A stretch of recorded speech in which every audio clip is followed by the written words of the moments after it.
BJP ನಾಯಕರು ಹೋರಾಟ ಮಾಡ್ತಿರೋದಲ್ಲ, ಕುಟುಂಬದಿಂದ ಹೋರಾಟ. ಯಡಿಯೂರಪ್ಪ ಅವರ ಕುಟುಂಬದಿಂದ ಬಂದವರೆಲ್ಲರೂ ಇಂದು ಹೋರಾಟ ಮಾಡ್ತಾ ಇದ್ದಾರೆ. ದುರ್ಯೋಧನ ದುಶ್ಯಾಸನರ ರಕ್ಷಣೆಗೆ ಭೀಷ್ಮ ಬಂದಂತೆ ಕಾಣಿಸ್ತಾ ಇದೆ ಅಂತ ಕಾಂಗ್ರೆಸ್ ಮುಖಂಡ ಆಯನೂರು ಮಂಜುನಾಥ್ ಹೇಳಿದ್ದಾರೆ. ಶಿವಮೊಗ್ಗದಲ್ಲಿ ಪತ್ರಿಕಾಗೋಷ್ಠಿಯಲ್ಲಿ ಮಾತನಾಡಿದ ಅವರು, ಹೋರಾಟ ಮಾಡೋರು ಪ್ರಾಮಾಣಿಕರಾಗಿರಬೇಕು, ಅಪ್ರಾಮಾಣಿಕರಿರಬಾರ್ದು. ಬೆಲೆ ಏರಿಕೆ ಹಾಗೂ ಹಾಲಿನ ದರ ಏರಿಕೆ ವಿರುದ್ಧ ಹೋರಾಟ ಮಾಡ್ತಾ ಇದ್ದಾರೆ.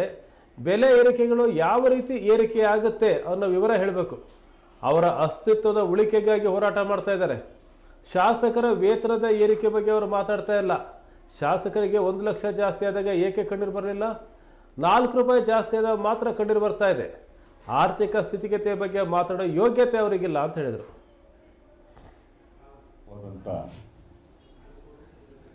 ಸಂಗಮ ದೃಶ್ಯ ಲಭ್ಯ ಆಗೋದಿದೆ. ಮಧ್ಯಾಹ್ನ ಬಿಜೆಪಿಯ ಯಾತ್ರೆ, ಕುಟುಂಬದ ಯಾತ್ರೆ ಆಗಮಿಸ್ತಾ ಇದೆ. ನನಗಿರೋ ಮಾಹಿತಿ ಪ್ರಕಾರ ಸನ್ಮಾನ್ಯ ಯಡಿಯೂರಪ್ಪನವರು ಇರ್ತಾರೆ, ರಾಘವೇಂದ್ರ ಅವರು ಇರ್ತಾರೆ, ವಿಜೇಂದ್ರ ಅವರು ಇರ್ತಾರೆ. ಒಂದು ಕುಟುಂಬದ ಯಾತ್ರೆ ಇದು.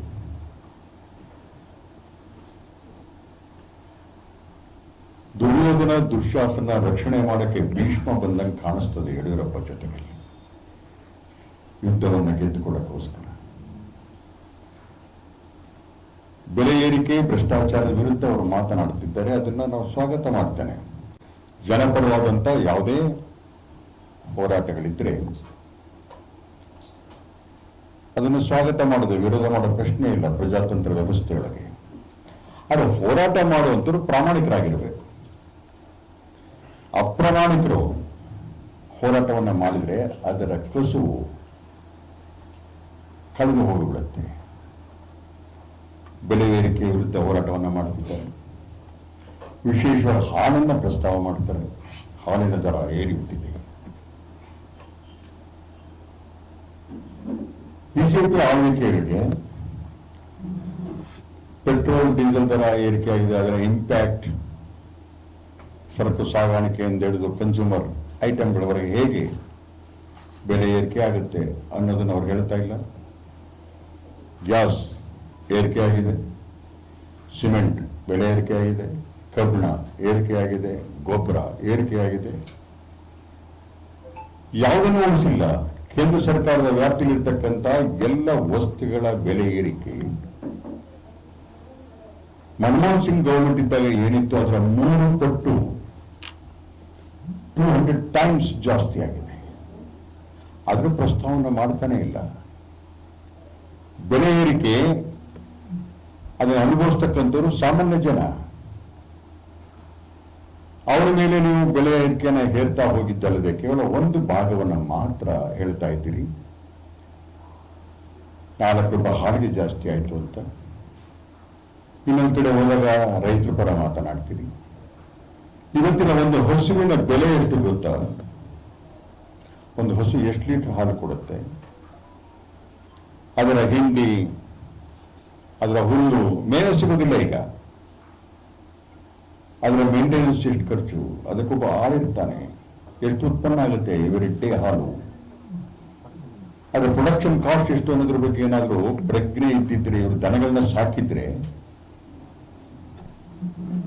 ಗೋಮಾತೆಯನ್ನು ಪೂಜಿಸಬಹುದೇ ಹೊರತು ಗೋವನ್ನು ರಕ್ಷಣೆ ಮಾಡೋದಿಲ್ಲ ಅವರು.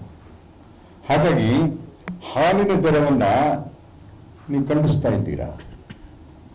ಪೆಟ್ರೋಲ್ ದರ ಖಂಡಿಸ್ತಾ ಇಲ್ಲ, ಗ್ಯಾಸಿನ ದರವನ್ನು ಖಂಡಿಸ್ತಾ ಇಲ್ಲ. ಟೋಲ್ ಗೇಟ್ ಅನ್ನ ಪಾಸ್ ಆಗ್ಬೇಕಾದ್ರೆ ಕೊಡ್ತಾ ಇದ್ವಲ್ಲ, ಆ ದರವನ್ನು ಖಂಡಿಸ್ತಾ ಇಲ್ಲ. ಎಲ್ಲ ದರವನ್ನು ಹೆಚ್ಚಿಸಿ ನೀವು ಇಲ್ಲಿ ಯಾವುದೋ ನಿಮ್ಮ ಅಸ್ತಿತ್ವದ ಉಳಿವಿಗಾಗಿ ಹೋರಾಟವನ್ನು ಮಾಡಿಕೊಂಡು ಬರ್ತಾ ಇದ್ದೀರಾ. ಭ್ರಷ್ಟಾಚಾರದ ಬಗ್ಗೆ ಮಾತನಾಡ್ತೀರ. ತಾವು ಸ್ವಚ್ಛರೇ ಅನ್ನೋ ಪ್ರಶ್ನೆಗೆ ಉತ್ತರವನ್ನು ಕೊಡಬೇಕು. ಬೆಲೆ ಏರಿಕೆಯನ್ನು ಮಾತಾಡುವ ಮಧ್ಯೆ 4 ರೂಪಾಯಿ ಜಾಸ್ತಿ ಆಯ್ತು ಇಷ್ಟೊಂದು ಬೊಬ್ಬಿಡ್ತಾ ಇರತಕ್ಕಂಥ ಬಿಜೆಪಿ ಸದನದಲ್ಲಿ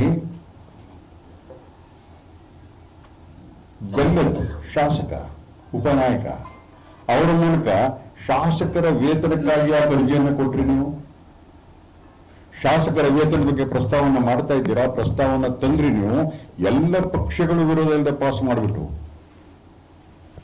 ಎಷ್ಟು ಹೆಚ್ಚಳ? ಕನಿಷ್ಠ ಒಬ್ಬ ಶಾಸಕನ ವೇತನ 1 ಲಕ್ಷ ರೂಪಾಯಿ ಜಾಸ್ತಿ ಆಯ್ತು. 1 ಲಕ್ಷ ರೂಪಾಯಿ ಪರ್ ಮಂತ್. ಅದನ್ನು ಪ್ರಸ್ತಾವ ಮಂಡನೆ ಮಾಡಿದ್ಯಾರು?